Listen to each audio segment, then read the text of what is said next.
Hello, I'm Minister Dove, and this is Genesis chapter 6 tonight in the reading off of the Gideon's Bible. And I'm a little puzzled by this. I wasn't sure what to make of it. And I said, I guess as we read it, we're going to see that God realizes that what he did was not perfect, and that when we ate from the tree, we took on our own decisions and being deceived and being deceptive within our own actions. So the Lord brings about the flood in this chapter. But he picks Noah, understanding that there is peace and goodness in some of the people he has on the earth. So let us read. Chapter 6, Genesis. When man began to multiply on the face of the land, and daughters were born to them, the sons of God saw that the daughters of man were attractive, and they took as their wives any they chose. Any they chose, they took as their wives.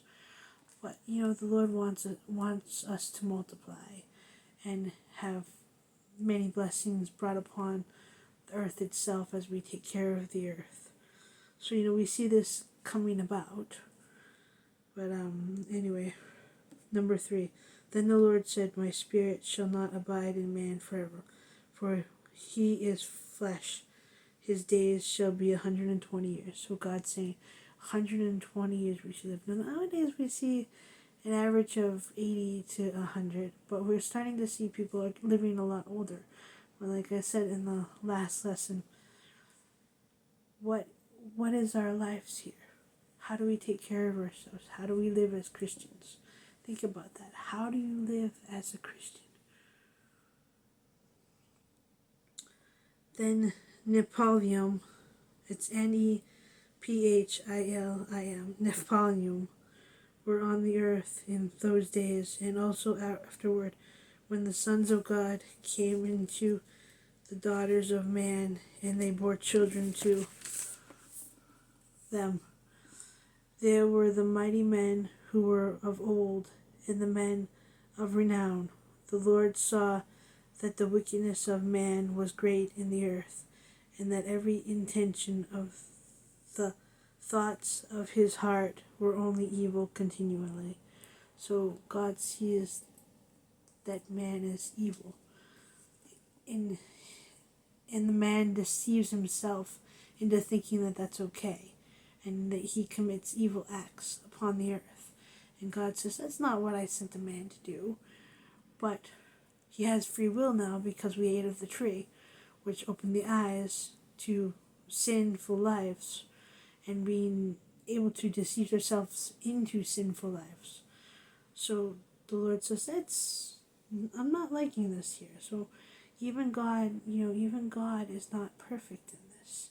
And God's admitting, well, I created this population of man, and something's off here. I'm not too happy with them. But anyway, let's read. And it says, number 6, and the Lord regretted that he had made man on the earth, and it grieved him to his heart.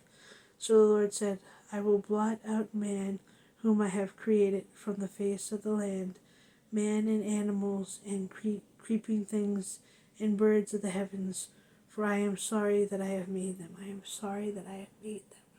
God feels remorse upon himself that he made man and all the things for man to have.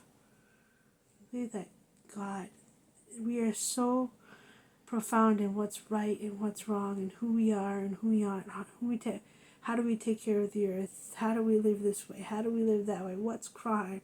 What's deceit? What's deception? And here the Lord says, I made a boo-boo.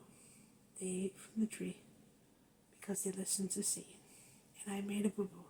Now they all are deceptive and deceitful, and they don't know how to worship me with love and kindness and take care of the earth.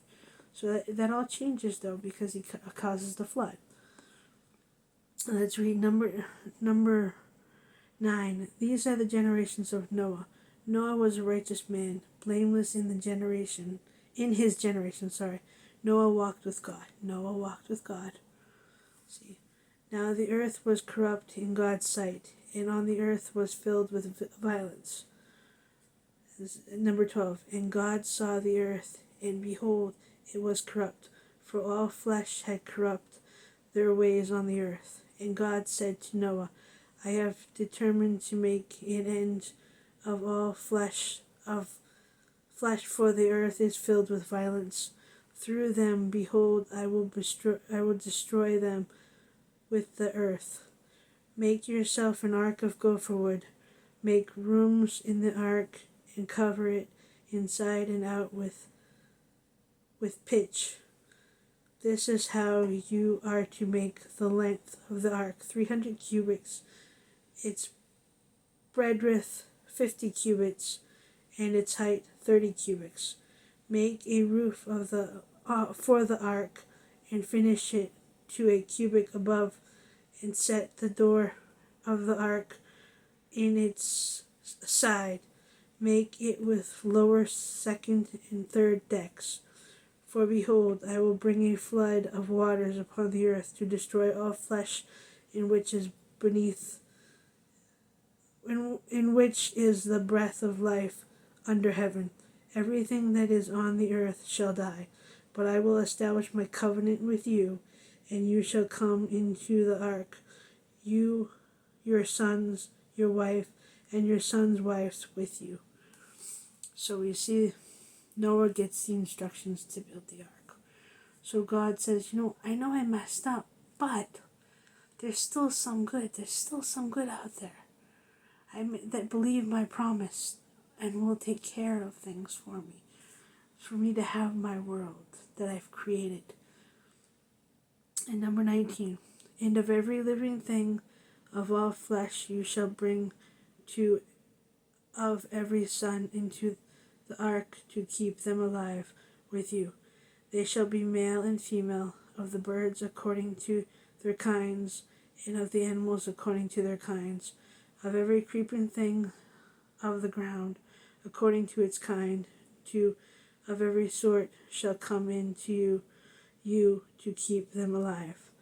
Also take with you every sort of food that is eaten, and sort it up. It shall serve as food for you and for them. Noah did this. He did all that God commanded him. He did all that God commanded of him. So here we go. God says, you know what? I'm not happy with what's going on here. But there's still some good, some promise in the world. Let's think about that as today.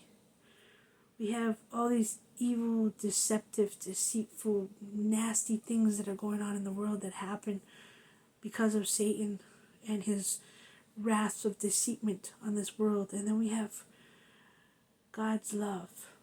If we just turn to God and we see his love as he created us with love in his heart to take care of his world. And what he sees in Noah is that love to take care of the world. And as we become descendants of Adam and Eve and Noah and the generations and the generations and the generations down through the line, we see family love. So again, what is a family to you? What is love? And how do you take care of yourself on a daily basis to please the Lord? How do you take care of yourself on a daily basis to please the Lord and work within the community? And work within the community. Remember that one. Many blessings, my friends. Many blessings.